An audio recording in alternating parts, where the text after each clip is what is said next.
잠수함 12척 건조, 유지 보수 프랑스, 특별한 요구조건 충족. 초반 우위 일본, 에벗 전 총리 낙마로 타격 유감 표명. 44조 원 규모의 호주 차세대 잠수함 사업을 놓고 벌어진 프랑스와 독일, 일본의 치열한 수주전이 결국 프랑스의 승리로 끝났다. 멜컴 턴불 호주 총리는 26일 잠수함 12척을 건조하고 유지, 보수하는 내용의 총 500억 호주달러 규모의 잠수함 사업 최종 낙찰자로 프랑스 국영 방산업체인 DCNS를 선정했다고 발표했다. 호주 방위산업 사상 최대 규모의 이번 사업을 놓고 그동안 DCNS와 함께 독일 티센크루프, 일본 미쓰비시 중공업 가와사키 중공업 컨소시엄이 자국 정부의 지원을 등에 업고 자존심을 건 3파전을 벌여왔다. 턴불 총리는 이날 잠수함 12척이 건조될 호주 남부 애들레이드에서 한 TV 연설을 통해 프랑스의 제안이 호주의 특별한 요구사항을 가장 잘 충족시킬 수 있는 능력을 보여줬다라고 결정 배경을 설명했다. 턴불 총리는 또 12척의 새 잠수함은 세계에서 가장 정교한 해군 함정이 될 것이라며 호주 노동자들이 호주의 철강으로 우리가 서 있는 바로 이곳에서 호주의 잠수함을 건조할 예정이라고 강조했다. 그는 일자리 2,800개가 생길 것이라고 덧붙였다. 호주 정부의 발표 후 프랑스와 올랑드 프랑스 대통령은 성명에서 이번 수주는 양국 간 전략적 파트너십의 결정적인 진전으로 두 나라는 50년 동안 협력할 것이라며 환영했다. 프랑스 정부는 또 이번 수주로 자국 내에 수천 개의 일자리가 생길 것으로 기대했다. 프랑스는 작년 이집트와 카타르에 처음으로 라팔 전투기를 판매했고 최근 인도와도 라팔 전투기 36대 수출 계약을 체결하는 등 무기 수출에 잇따라 성공했다. 이번 수주전은 지난해 중반까지만 해도 일본 정부의 전폭적인 지원을 받은 일본 컨소시엄이 유력 후보로 꼽혀왔다.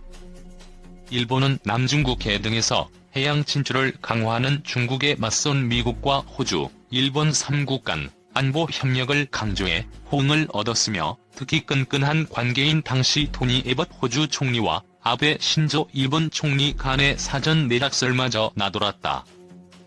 하지만 지난해 9월 중순 노골적으로 친일 성향을 보이던 에벗 총리가 소위 당내 쿠데타로 전격적으로 축출되고 실용파 턴불 총리가 취임하면서 일본의 수주 전선에도 빨간불이 켜졌다. 일본은 리처드 아미티지 전 국무부 부장관 등 미국 내 친일 성향의 전문가들을 동원해 미국 고위 관리들과 군 관계자들이 일본의 수주를 선호한다는 뜻을 흘리며 호주 정부를 압박하기도 했다. 일본은 그러나 일자리 창출을 위한 호주 내부의 자국 내 건조 주장에 상대적으로 미온적이었던 데다 특히 잠수함 수출 실적이 없다는 지적에 발목이 잡혔다. 무기 및 관련 기술 수출을 원칙적으로 금지해온 무기 수출 3원칙을 2014년 전면 개정한 일본으로서는 이번 대규모 수주를 발판으로 무기 수출의 활로를 열겠다는 꿈도 물거품으로 끝났다. 일본의 나카타니 개인 방위상은 우리는 최선을 다했지만 결정은 매우 유감스럽다. 호주 측에 설명을 요청할 것이라고 말한 것으로 일본 언론은 전했다. 이번 수주전에서 DCNS는 4,500톤 규모의 바라쿠다 핵잠수함 모델을, 티센크루프는 2,000톤 규모의 214급 잠수함을 각각 제안했으며 일본은 스텔스 기능이 뛰어난 소류형을 제시했다. 이번 사업자 선정은 애초 올해 하반기로 예상됐으나 호주 정국이 내달 상하원 해산 후 오는 7월 2일 총선 쪽으로 흘러가면서 턴불 총리는 결정을 앞당겼다. 한편 호주 연방경찰은 일본이 잠수함 수주전에서 탈락했다는 내용이 언론에 미리 유출된 것과 관련해 수사에 착수했다고 밝혔다. 10월 10일 오전에 열린 국정감사에서 해군이 원자력 추진 잠수함 확보를 위해 노력하고 있다고 밝혔는데요. 심승섭 해군 참모총장은 이날 관련 질의에 대한 답변 과정에서 원자력 추진 잠수함은 장기간 수송 작전이 가능해 원자력 잠수함이 있다면 북한 SLBM 탑재 잠수함을 지속적으로 추적하고 경멸하는 데 가장 유용할 것으로 보고 있다고 전했습니다.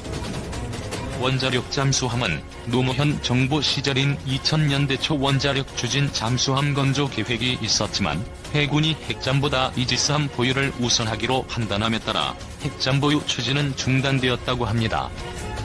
문재인 정부 들어서도 원자력 추진 잠수함 도입에 대한 논의가 있었지만 현재 추진 논의는 지지부진하고 있다고 합니다. 원자력 잠수함은 잠수함의 추진에 핵분열에서 얻어지는 에너지를 사용하는 잠수함으로 현재 미국에서 운영하는 대부분의 원자력 잠수함은 90% 이상 농축 우라늄을 사용한다고 합니다. 그런데 농축 정도를 95% 이상으로 높이면 핵무기가 된다는 것입니다. 원자력 추진은 재래식 잠수함에 비해 뛰어난 잠항 능력을 자랑한다고 합니다. 디젤 잠수함은 연료, 축전지를 충전시키기 위해 일정 시간이 지나면 반드시 수면 위로 올라와야 하지만 원자력 잠수함은 수개월부터 1년까지도 잠잠할 수 있다고 합니다. 원자력 잠수함은 그만큼 노출이 적고 거의 무제한으로 수중 작전을 펼칠 수 있어 적에게 치명적 위협이 됩니다.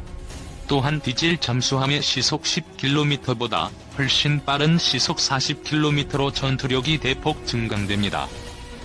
원자력 잠수함은 핵잠수함과는 엄연히 다른데요. 핵잠수함은 핵 공격이 가능한 공격무기를 탑재한 잠수함을 말하고 원자력 잠수함은 원자력 에너지를 이용한 추진력으로 항해하는 잠수함을 말합니다.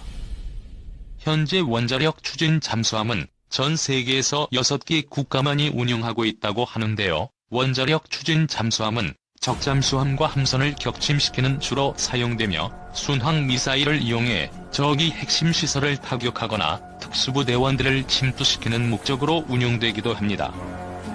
원자력 추진 잠수함이 실전에서 처음으로 전과를 선보인 것은 지난 1982년 포클랜드 전쟁 때로 당시 영국 해군의 원자력 추진 잠수함인 콩코르호는 끈질긴 추격 끝에 어뢰를 발사해 아르헨티나 해군의 순양함인 헤네랄 벨그라노를 격침시켰습니다. 이 배에 타고 있던 승조원 300여 명은 탈출하지 못하고 결국 사망하고 말았다고 합니다. 또한 미 해군의 원자력 추진 잠수함들은 걸프전을 시작으로 수중에서 토마호크 순항 미사일을 발사하며 원자력 추진 잠수함의 위력을 과시했습니다. 북한의 주기적인 도발과 험악한 동북아 정세 때문에 한국도 핵잠수함을 가져야 한다는 여론이 조금씩 커지고 있습니다.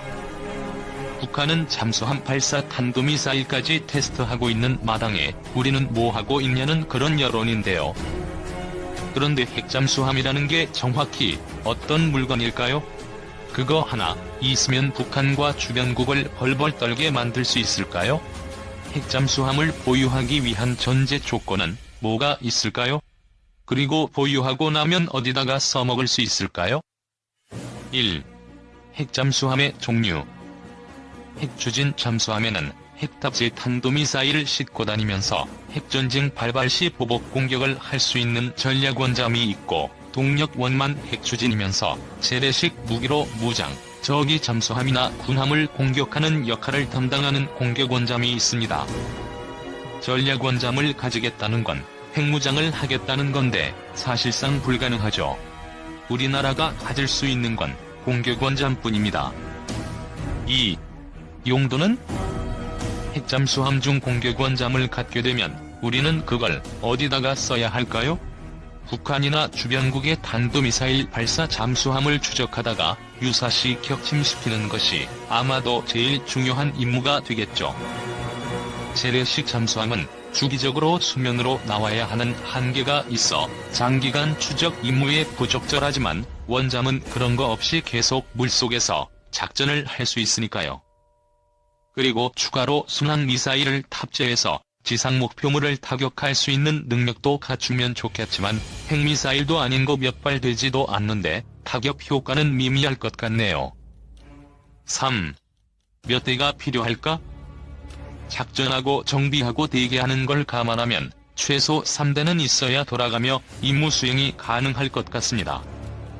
동해 서해로 나누어 임무를 수행하려면 6대는 있어야 할 것 같은데 예산의 압박 때문에 아마 안 되겠죠. 세척 장만하는 것도 기나긴 세월이 걸릴 것 같군요. 4. 예상되는 난관은? 핵잠수함을 보유한다는 것은 쉬운 일이 아닙니다. 무수히 많은 난관이 앞을 가로막고 있지요. 당장 예산부터가 문제입니다. 안 그래도 해군 예산이 빡빡한데 그 비싼 원잠을 3척이나 도입하려면 아마 가랑이가 찢어지겠지요. 그리고 기술도 문제가 되는데 우리나라는 재래식 잠수함은 많이 만들어봤지만 아직 원잠은 한 번도 건조해본 적이 없습니다. 만약 실제로 건조를 하게 된다면 첫 함은 망작이 될 가능성이 농후하죠. 거기다가 원잠 운영 시 필요한 연료는 어떻게 확보를 할지 등등 풀어나가야 할 문제가 산적해 있습니다.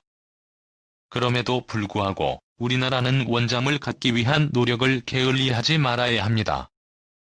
처음 재래식 잠수함 건조를 하고 운영을 할 때도 아마 문제가 많았을 것입니다. 하지만 지금은 건조 경험과 운영 경험이 쌓이면서 많은 노하우를 쌓고 잘 운영을 하고 있죠. 핵잠수함도 처음 시작은 분명 어렵겠지만 시작조차 하지 않으면 경험을 쌓을 수가 없고 시간이 지나가면서 점점 더 보유가 요원해질 것입니다. 어렵더라도 꾸준히 보유를 위한 노력을 해야 할 것입니다.